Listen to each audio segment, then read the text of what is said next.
What is up, guys? Welcome to kind of a pickups video here. I wouldn't say it's an unboxing, but the unboxing footage that I got was kind of not the greatest quality, and something was going on with my computer at the time. So we're kind of reshooting this. But first item I got was, I got some Nintendo powers. So the first one was the August 2000 issue, volume 135. Cool things that were in this issue which has a full page spread on Ogre Battle 64, talking about the game, some strategies. Alright, pretty nifty. Alright, so I thought that was really cool. And then you go through a few more pages, and then the main reason why I wanted to get this guide, because StarCraft 64. I know that it is not the best version of the game, still not a bad version, just doesn't compare to the PC original, but it is very cool, and I like collecting anything StarCraft. I even have a StarCraft board game. You probably have seen that before. They even have ratings in the back too, of Ogre Battle 64 receiving an 8.3 and StarCraft 64 is 7.7. Funny thing is, it says in this review, you got an overall 7.7 rating. Graphics. PC players with $3,000 machines may scoff, but the graphics for StarCraft 64 look great on the N64. The detail of the units is so good that you won't have any trouble identifying who's who. Play control. Blizzard included some intelligent refinements for the N64 controller that help players in tasks such as coordinating multiple teams and ordering the construction of new units. Cursor speed is fast, an essential element in the real-time world. They actually gave really good reviews of this game, but they didn't talk anything about the slowdown or anything like that. I guess they just realized it was such a massive game that they put on a N64 cartridge. But anyway, really happy to have that in the collection, so I can kind of thumb through. And then this one, I thought like it was missing a page or something like that. But this is, I guess one of those things like this is your last issue or something. I'm not sure, but the reason is pretty obvious for me of why I got this. This is the introduction to Super Mario RPG. This is issue volume 82, March volume 82 of Nintendo Power, and of course it has information on Super Mario 64, including the review on page 56. Even has cards from like Mortal Kombat 3 and stuff in there. These guys have pretty much everything. Has a really cool War of the Gems poster. Still need that for the Super Nintendo. But anyway, so there's some cool stuff in here for sure. All right, so here we are on page 56. There, the introduction to Super Mario RPG: Legend of the Seven Stars, talking about the gameplay and what the environments will look like and all that stuff. This is one of the later release Super Nintendo games. This was kind of a strange time here because they're gearing up for the N64. But anyway, really glad to have this issue. That's just awesome. So really happy to have that issue in there. And then this is probably the oldest Nintendo Power. Well, definitely the oldest Nintendo Power I now own.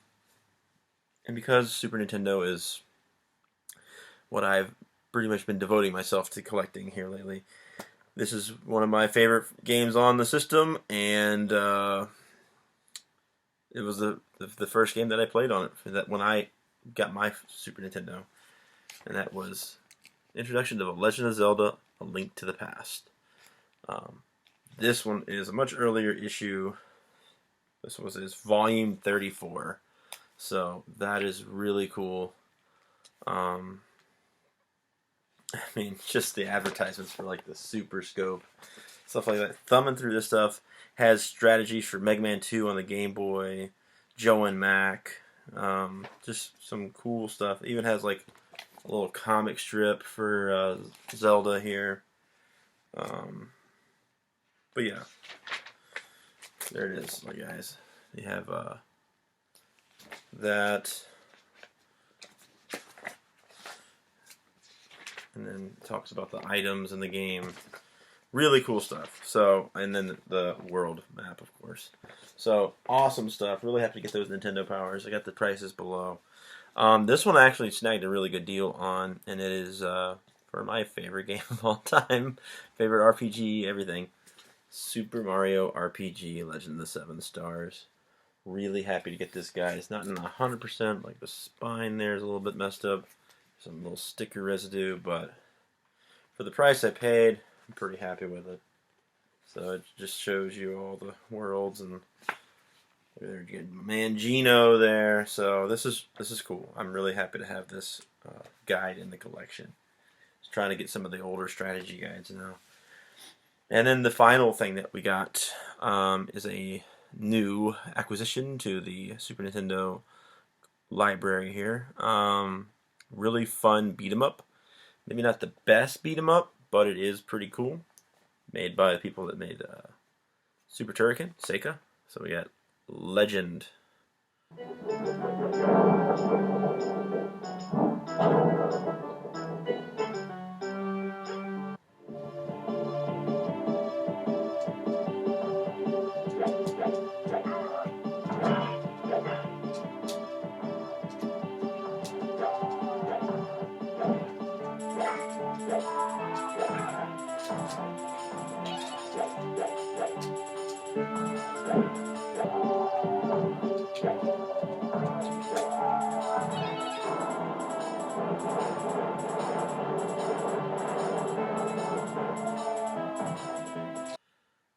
Yeah, that is pretty sick. Blazing swords slashing their way through medieval times for 1 to 2 players. Have the back there. Box is in pretty good shape. Has some dings there, but otherwise it's not bad. Probably the worst part is right there. That edge, that corner there. But let's check it out inside. Has some extras here. Seika, one of those what do you call those? Registration things. A couple of the inserts that would come with your typical Super Nintendo games. Very clean manual for Legend. There's like nothing wrong with this. Trying to find a good screenshot of it, but shows the items and stuff that you can get in there. Cool stuff. And then we have the actual game. Very clean label on that. Very happy to add this to the collection. But yeah, some pretty awesome stuff. Let me know what you guys think. Please like, comment, and subscribe.